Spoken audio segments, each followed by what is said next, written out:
Nós estamos tratando os fundamentos de marketing nessa série de vídeos e, naturalmente, nós temos que falar sobre a questão da lógica do consumo. Basicamente, quando você estiver no seu momento de vender o seu produto ou o seu serviço, é importante que você compreenda que esses fundamentos, esses princípios, eles farão uma grande diferença aí para que realmente você tem o resultado. E o seu resultado é vender, é trazer o seu produto, o seu serviço para o seu cliente da melhor forma possível, que ele entenda e compreenda, e de certa forma você vai precisar utilizar técnicas de vendas para que efetivamente você conquiste o seu cliente. Quando nós falamos de técnicas de vendas, eu gostaria que você tivesse uma visão um pouco mais ampla. Não é que você vai, de certa forma, ludibriar o seu cliente, você vai transmitir uma informação que não é verdadeira. Na verdade, você tem que olhar para o mercado como você tem vários concorrentes, várias pessoas que estão vendendo um produto semelhante ao seu, e normalmente você vai, de certa forma, construir o seu produto, o seu serviço através das técnicas de vendas para que efetivamente o seu cliente olhe para o seu negócio, olhe para o seu produto, a transformação que você vai trazer para ele através do seu produto, do seu serviço, fique claro, fique transparente e ele note a diferença de ter você como um fornecedor para ele. Então, esse livro, para mim, ele é uma grande referência, porque ele traz pontos extremamente importantes para que a gente aplique aí, para que de verdade a gente consiga os resultados esperados. É uma estratégia que você precisa entender, que faz parte de um componente para que de verdade você consiga os melhores resultados. Então, falando sobre esse livro, A Lógica de Consumo,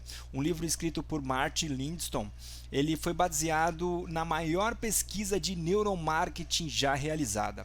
A lógica de consumo revela verdades surpreendentes sobre o que atrai nossa atenção e captura o nosso dinheiro. É bem interessante esse conceito, porque de verdade às vezes nós não sabemos o porquê que um produto ou um serviço nos atrai com mais maestria, vamos dizer assim, de forma mais atraente. A gente olha para aquele produto, aquele serviço e nos chama mais atenção através da qualidade ou às vezes a forma que ele foi apresentado para resolver um problema nosso.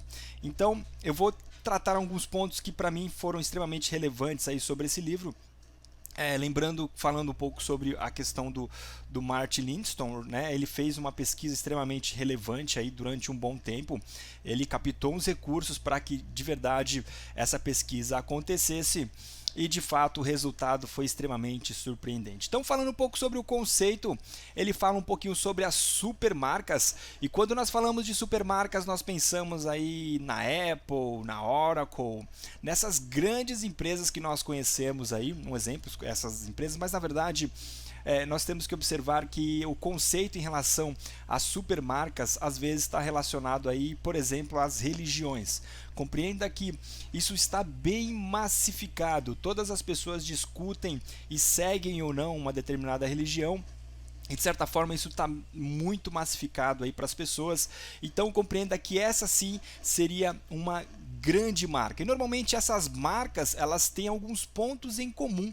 Eu listei alguns aqui, é claro que existem outros, mas esses vão fazer uma grande diferença aí na questão da sua análise quando você estiver construindo o seu produto ou seu serviço, ou de repente você já tenha um produto ou um serviço, mas você pode de certa forma pensar aí em relação a pontos em comum que você pode encaixar aí na sua estratégia. Então, quando nós falamos principalmente sobre a questão da sensação de pertencimento, normalmente todas as pessoas têm sim essa vontade de pertencer a algum grupo, a algum lugar, a alguma região, ou um exemplo na questão da igreja, algumas pessoas elas são católicas, elas pertencem àquele grupo, outras pessoas são evangélicas, pertencem àquele grupo.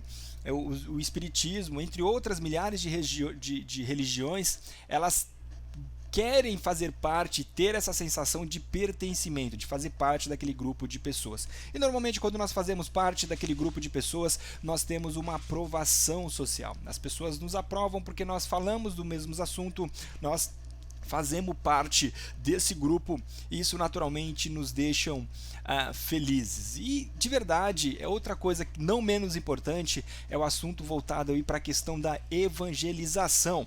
Quando nós falamos de evangelização, basicamente é uma pessoa que defende uma marca. Vamos pensar, por exemplo, num jogador de futebol que faz um comercial, o Ronaldo, enfim, qualquer jogador de futebol que defende uma marca, um desodorante ou qualquer produto.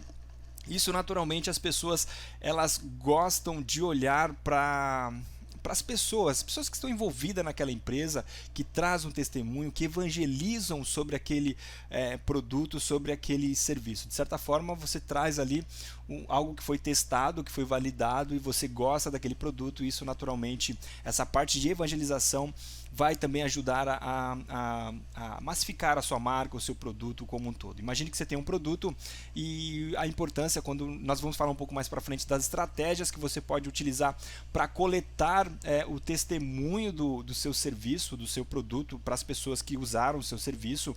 E isso, de certa forma, você vai criando ali uma evangelização. As pessoas que defendem a sua marca, o seu trabalho como um todo. E você vê isso muito nas redes sociais.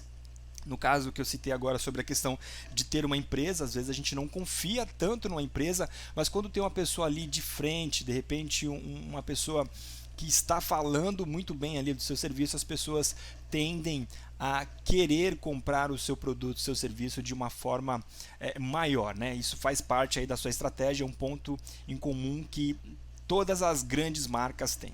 Bom, fazer parte de algo grande, possivelmente você já tem noção sobre isso, possivelmente você faz parte de grupos de pessoas ou até mesmo de uma empresa. Imagina as pessoas querem trabalhar às vezes na Oracle, na Apple, na Microsoft, que são empresas grandes, as pessoas querem fazer parte de algo grande, de um propósito grande. Em relação à religião também, as pessoas querem fazer parte disso, né? As grandes marcas transmitem isso, né? Que a questão de querer participar de algo que realmente faz sentido. E um outro ponto muito importante que você precisa também, de certa forma, elaborar para que efetivamente você consiga ter um bom resultado é a questão dos símbolos. Quando a gente pensa sobre a questão do símbolo, por ser uma linguagem universal, naturalmente nós entendemos que transparece mais. Então, quando você for criar a sua marca, o seu produto, é importante você pensar num símbolo, numa imagem que vai massificar, que vai marcar, que as pessoas vão olhar para o seu negócio como um todo e de fato ela vai entender que aquilo é o seu produto, é o seu serviço, ela sabe de quem que ela está tratando ali. Quando a gente olha hoje para alguns símbolos, por exemplo, quando a gente olha para uma maçã, né, aquela maçã da Apple, nós já identificamos naturalmente a Apple, nós pensamos em produtos, em qualidade, em transformação. Quando nós olhamos, por exemplo, um desenho de um coração que não tem nada a ver com o coração real, nós já identificamos que aquilo é um coração, né? Um desenho, um coração, um vermelho ali, nós identificamos. Quando nós olhamos para a cruz, nós olhamos para o evangelho, né? Nós olhamos para a religião. Então, esses símbolos, eles têm um peso muito grande aí na questão dos pontos em comum que grandes empresas, grandes marcas faz parte aí de um componente para que efetivamente elas tenham bons resultados.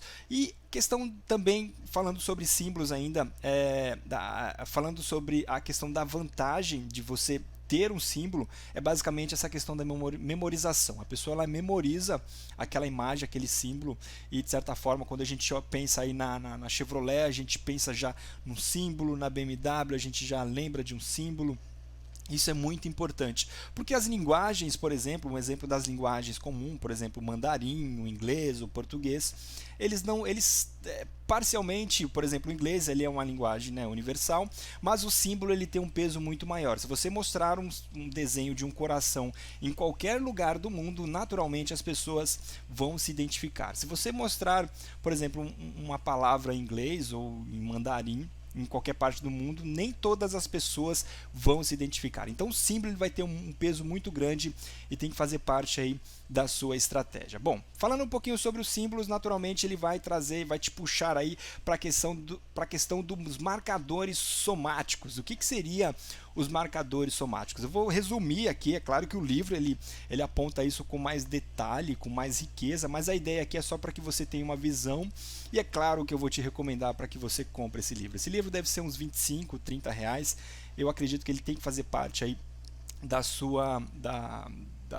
do componente dos seus conhecimentos para que você efetivamente tenha os melhores resultados. E falando dos marcadores somáticos, basicamente é aquilo que vai nos marcando durante o período da nossa vida. Então, por exemplo, qualquer coisa que nos marcam durante aquele período, um comercial que foi transmitido, ou até mesmo às vezes em algumas situações que são de medos, né, de sentimentos que de certa forma nos marcam, ele faz parte aí da nossa estratégia, né? Então, esses marcadores, os marcadores somáticos também eles são focados, na verdade assim, eles são através dos símbolos, nós somos marcados quando nós pensamos por exemplo, em um smartphone, quando nós pensamos em qualidade, em riqueza, em ostentação, às vezes, claro que a gente não vai entrar nesse detalhe aqui, mas a ideia é assim, nós sabemos que a Apple, de verdade, para nós ela tem uma grande diferença, né? Então, eu vou continuar no próximo vídeo tratando um pouco mais sobre